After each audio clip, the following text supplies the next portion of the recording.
Photo Lucasfilm Disney. During the Walt Disney Company's quarterly earnings call on November 9, CEO Bob Iger casually dropped some news.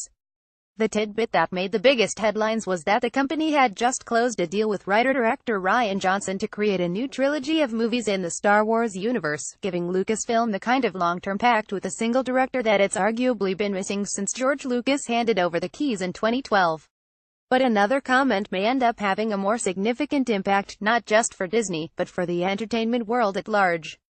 Iger announced that Disney is developing a series of original television shows for its upcoming video streaming service. They include a live-action Star Wars television series, a new Marvel show, and programs based on High School Musical and Pixar's Monsters, Inc. franchise. For those not paying attention, the news could have just been background noise, a few more TV shows in development somewhere in the bowels of Hollywood. But the comments really sounded like something else: Disney winning the online streaming service wars without firing a single shot. The company that makes a show can also ensure that nobody else gets it. That sounds like hyperbole, but to get a real sense of the gravity of this news, we need to take a step back and look at the larger dynamics of the streaming market. Once upon a time, way back in 2011, when Netflix first divorced its online streaming service from its legacy DVD business, the company's focus was on library titles. Licensing deals with multiple studios and cable channels like Starz gave Netflix a wide selection of films and TV shows that made it seem like an unparalleled bargain for consumers, particularly as broadband speeds increased across the United States, and the quality of streaming caught up to the visual potential of high-definition TVs. Photo Netflix. But with competitors like Amazon joining the game, it soon became clear that content was going to be the great differentiator. Audiences primarily care about shows and convenience, not network or service names. Faced with multiple streaming options, they'll naturally gravitate toward whatever service has the most programming they want to watch. That led to exclusivity deals, with companies paying to be the only streaming service carrying Orphan Black, or any upcoming Marvel movies. We've frequently seen this strategy with subscription music services, but licensed exclusivity isn't a stable platform upon which to build a business. It's just a business transaction, and any deal can be altered or broken. Which is why original programming has become such an incredible focus for streaming services. A company that makes a show can guarantee nobody else gets that show. Hits like Stranger Things, Netflix, The Handmaid's Tale, Hulu, and transparent Amazon have made original content the coin of the realm, with each service vying to become the next HBO. Dominance built on the power of multi-billion-dollar acquisitions. And then there's Disney. Since Iger took over in 2005, the company has built its movie business dominance on the power of multi-billion-dollar acquisitions, first with Pixar in 2006, then Marvel in 2009, and then, after another 3-year breather, Lucasfilm. The returns have been astronomical. On this week's earnings call, Iger touted that the average global box office for Disney's animated movies is now more than $665 million. Marvel films have averaged $840 million each at the global box office, and The Force Awakens and Rogue One, a Star Wars story, alone have brought in over $3 billion. It's the power of incredibly prominent intellectual property, combined with established creative teams that know how to execute. Disney doesn't try to copy somebody else's strategy, or build an expanded universe from scratch. It just buys up the people who are already making the things it wants to sell. That's why Netflix stock dropped in August when Disney announced it would be ending a 2012 deal that brought all of the studio's films exclusively to Netflix.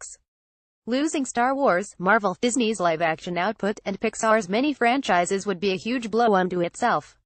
But even more ominous was the revelation that Disney was building its own streaming service, on which its many blockbusters would be exclusives. Photo Disney Marvel Studios. Just the titles Disney is pulling from Netflix would make the new service formidable, especially to families with young children. But Netflix has maintained its upward trajectory without a consistent movie selection for years now.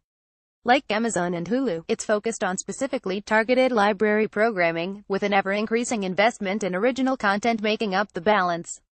Netflix is upping its ambitions with moves like buying Mark Millar's comics publishing company, enabling the service to both get into the comics game and develop its own comics-inspired properties in-house. But Disney's streaming television goals point to a checkmate scenario, where the success of its streaming service isn't just likely, it is a given.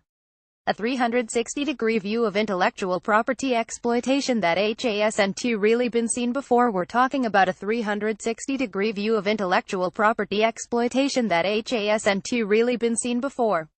A world in which a new Star Wars movie hits theaters, and then is available for streaming only on Disney's service. The same service that is the exclusive home for new Star Wars television shows. And then that same company will offer fans the opportunity to actually visit the lands they're watching through Disney's theme parks, and then read about them in books and comics put out by Disney publishers. It's a holistic ecosystem of entertainment, all under one corporate umbrella, with each division pushing audiences to engage with every other division. Without outside deals or restrictions, it is all just Disney. I wrote earlier this year that the Miller World deal indicated Netflix had far grander ambitions than just being the best streaming service out there, and I think that continues to be the company's strategic vision. But Disney's aggressive pivot toward streaming makes it clear that its leadership plans to leverage its impressive library of properties to full effect, essentially making its still unnamed streaming service a no-brainer subscription for anyone even remotely fluent in modern pop culture.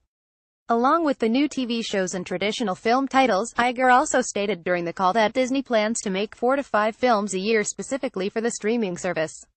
Disney hasn't historically been known for the high quality of its direct-to-video titles, but if some of those films are part of the Star Wars or Marvel universes, and are just part of a service people are already paying for, that kind of distinction may cease to matter.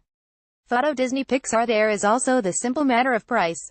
Netflix, hoping to make original content half of its catalog by the end of next year, recently revealed that it will spend $8 billion to hit that goal.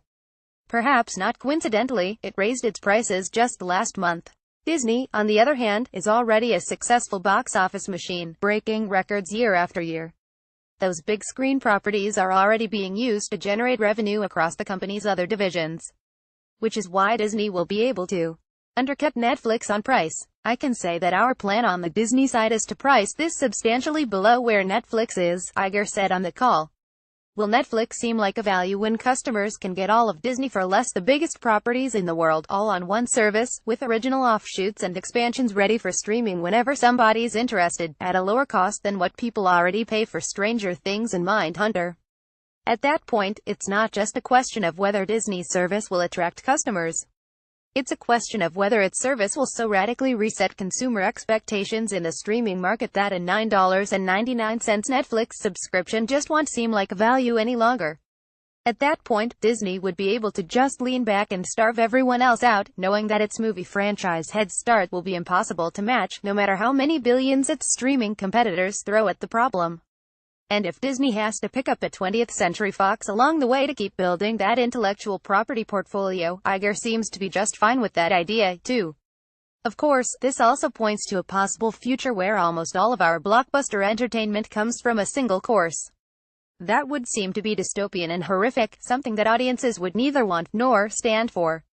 But if it means an infinite stream of Marvel, Pixar, and Star Wars stories until the end of time, well, maybe it will be a little easier to swallow.